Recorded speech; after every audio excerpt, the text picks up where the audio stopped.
the basil of the house, the caring, sensible, loving wife, the first woman to embrace Islam, the mother of the believers, Khadijah bint Khuwaylid.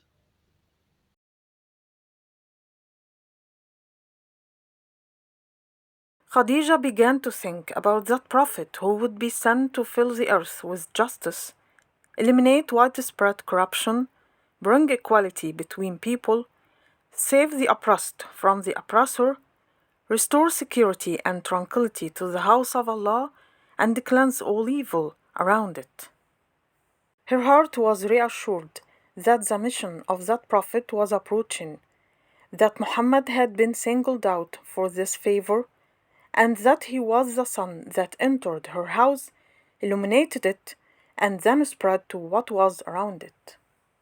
It became clear to her the great favor that would be limited to the one who would marry Muhammad and help him devote himself to the message of his Lord, and the pleasure of Allah that she would gain if the call of Allah spread and the Prophet of Allah was victorious.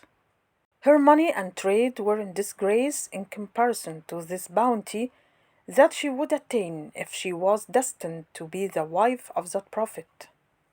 Her soul rose above the interests of this world, and she no longer thought about anything other than the prophet and his prophecy and what was expected for him. But how will she propose to him? He has such prestige, majesty, and strength of soul that have made her unable to talk to him for a long time. So how will she talk to him about this matter? What will she do if he refuses? What would people say about her if they knew that she had proposed marriage to him but he refused, and she had refused the masters and the rich of Quraysh before? She continued thinking until she found a solution. She called a woman who was loyal to her, trustworthy, and who would never let go of what was entrusted to her. She said to her gently, after presenting her a gift from the antiques that Muhammad had bought from the Levant, "What do you think, Nafisa, about this gift?" Nafisa looked at that gift in astonishment, examined it, and then she shouted in astonishment, "Something we have never seen before, ma'am. How beautiful it is, and how exquisite the taste of the one who bought it." Khadijah said smilingly, "It indicates good taste, Nafisa." Nafisa said with increasing astonishment, "The most beautiful taste and the most creative choice." Then she turned to Khadijah and said smilingly, "The taste of Muhammad, my lady, isn't it? He is beautiful and loves beauty." Khadijah quickly said, "But he is chaste, Nafisa." Nafisa quickly said, "Mecca did not exhibit any of the youthful tendencies in him, and he was not known for anything other than honesty, sincerity, and all the qualities of chivalry. Isn't he the trustworthy one with his youth, strength, beauty, status, and lineage among the devils of Mecca?" She was silent for a while, then looked at Khadijah and said with a smile, "How nice it would be, my lady, if he continued in her business. He is an auspicious, blessed boy and qualified to take his place among masters and chiefs. How lucky she who will marry him." Khadijah felt her heartbeats increase. So she said with a smile, "A good husband, Nafisa." The woman said quickly, feeling what was in Khadijah's chest, "Every girl hopes to be his wife, even if he is poor today, as in the hands of people like him is richness and wealth. He is active, hard worker, sensible, and far from evil. Such qualities qualify for wealth and leadership." She was silent for a while, then looked at Khadijah and said with hope, "Madam, have you thought about this boy? Perhaps he waited without getting married until today because he did not find the good wife he hoped for, Or perhaps he was directed to act according to the will of his Lord? And perhaps he will find what he seeks in Khadijah, the best of Mecca's women: beauty, wealth, a conduct like musk, intelligence, patience, and generosity.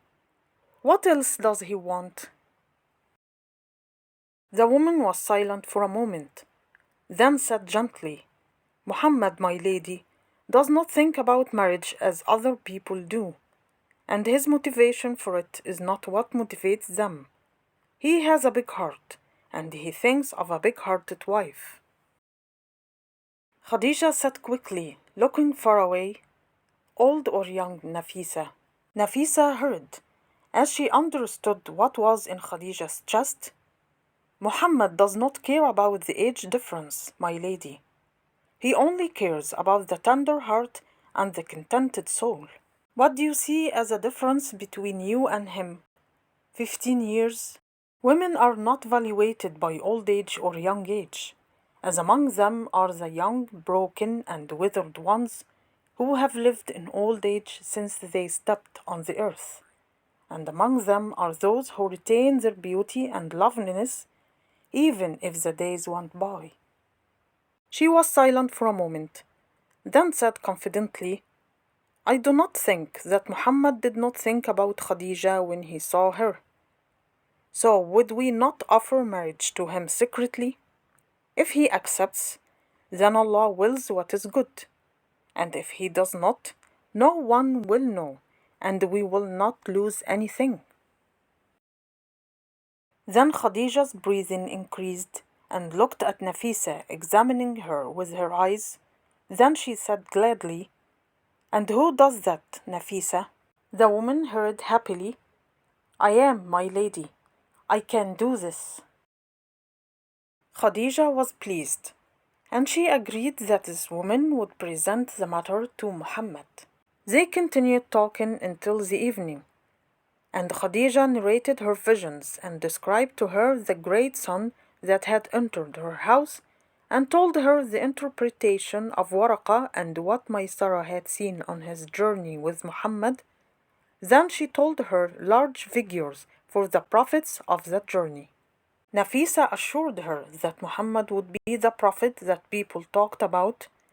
Allah would grant her success in her mission, and she would return to her with the good news.